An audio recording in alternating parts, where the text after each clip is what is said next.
If you're migrating from Azure Service Bus to AWS SNS and SQS, you might run into a common issue.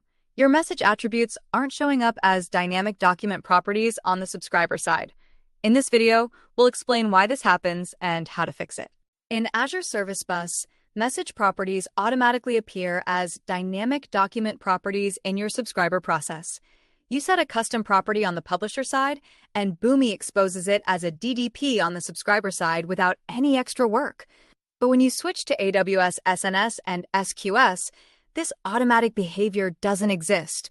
Your message attributes seem to disappear.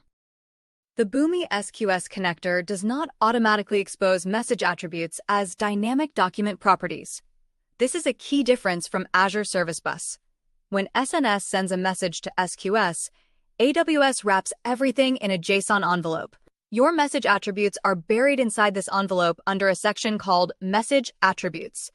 Boomi receives this JSON structure, but it doesn't parse out those attributes for you automatically. First, verify your SNS publisher is configured correctly. Open your SNS operation and check the Message Attributes section.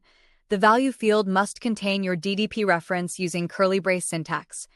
For example, if your dynamic document property is called event name, the value field should contain one event name. If this field is empty, your attributes won't be sent at all.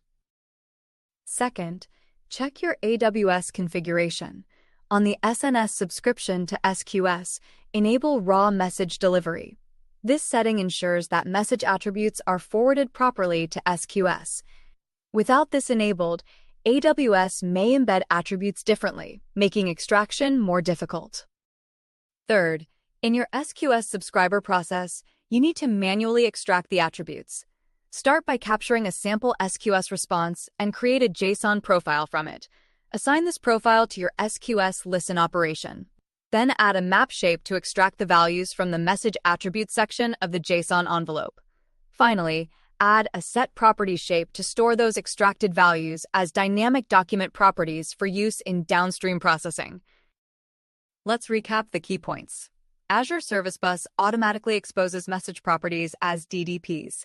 AWS SQS does not. Your attributes are wrapped inside a JSON envelope. To access them, configure your SNS message attribute value field with DDP syntax, enable raw message delivery on AWS, and use map and set properties shapes to extract and store the values as DDPs. This is expected behavior, not a bug. Once you understand how AWS handles message attributes differently from Azure, the solution is straightforward. Thanks for watching.